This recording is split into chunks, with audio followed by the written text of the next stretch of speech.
Hey guys, welcome back to another episode of Wolfpack Football, and today we are doing another training tips.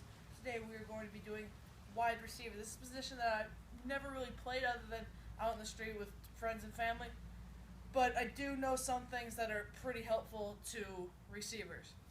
So let's start out with the receiver stance. The receiver stance is it's in like a sprinting position, so you're going to be set up like this.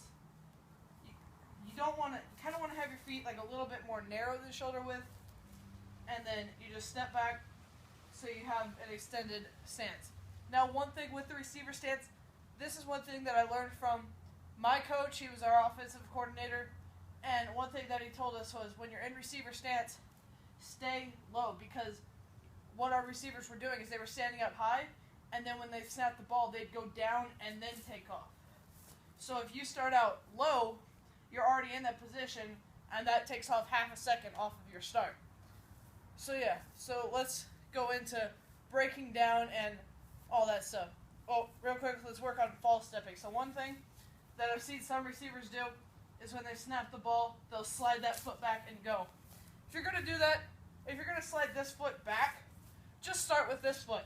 So if this foot feels natural to you, which it doesn't for me, that's why my stance is kind of weird right now. But if this foot feels natural for you, then just start with that foot. Or if this foot feels natural like it does for me, start with this foot. So let's get into like breaking down on routes. So breaking down on routes is when you're running and you got to make a sharp cut really fast.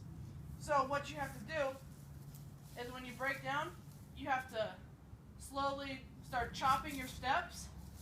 Kind of small. You have to slowly start chopping your steps and squatting down low. And then when you break to make that cut, you always step with your outside foot. You never want to step with your inside foot and cross up, because you'll trip yourself up or you'll just lose your balance and get off balance. So you run up, say it's like a 5 and 8, so you're going to go your 5 yards, break down, plant with your outside foot, and turn and go. Now let's get into ball control. Okay guys, so I changed the camera angle up a little bit so you can see what I'm about to show you with ball control a little bit better. So, I know this is a smaller ball. This is just my brother's ball. I think it's like a peewee size. It's just the first ball that I could find, just so I could get this video done quickly. And then, yeah. So, when you're first learning how to catch, when you're first learning how to catch, you're usually like 5 or so.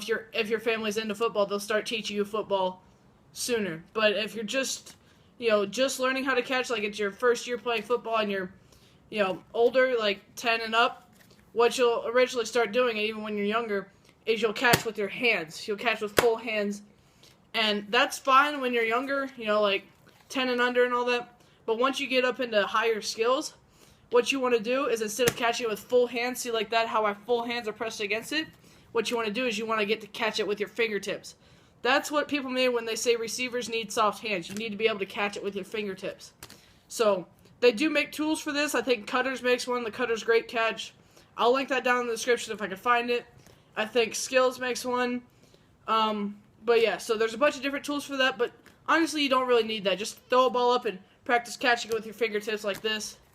But just make sure that you don't catch it with your hands, okay? You need to have your hands loose, but still firm enough that at the same time, you can grab it and not have it stripped out. Now, when you tuck it in, what I like to do is cover the tip of it with a hand. I know this is a smaller ball, but you can even if it was a bigger ball, I can still cover the point of it with my hand. So you cover the point of it with your hand. Then I like to press it up against my forearm, into the crease in my arm, and then press it up against my chest or shoulder pads. That's what I will originally do. Like, as soon as I catch it, that was a bad catch. So as soon as I catch it, I'll slide it down to there, bring it in like that, and then if I'm about to get hit, I'll probably cover it up like that. Or if I break free, then what I'll do is I'll just slide it down to here and just take off running. But you're going to want to like press it against your shoulder pads or your chest, whatever the situation may be. It's starting to rain right now. I don't know if you guys can hear that the rain's hitting this metal deck, but it's starting to rain right now. So yeah, so soft hands, grab it right there on the point, forearm, crease, bicep, chest, and then protect it if you're about to get hit. So just put another hand over that corner to press it down, or you can even reach all the way across if the hit's coming directly from this side. And then switching hands, you just pretty much just slide it over, and then same thing, same position right there. One thing, make sure that you have the points covered. The points are the best spot for a defensive player to grab and be able to strip the ball out. So if you're carrying it like this, see how the point's exposed right there? Defensive player could come, and then the ball goes for a fumble. But yeah, so that's pretty much it for today. That's receiver stance. I will get into better route running and catching videos later, probably in a couple months or so. So you will see some more receiver skills, and that'll work for tight ends and running backs and things that run routes and catch and stuff. So yeah, that's pretty much it. I'll see you guys tomorrow when we are doing a Nike compression shirt. You guys saw the starter compression shirt last week. We're doing a Nike one this week.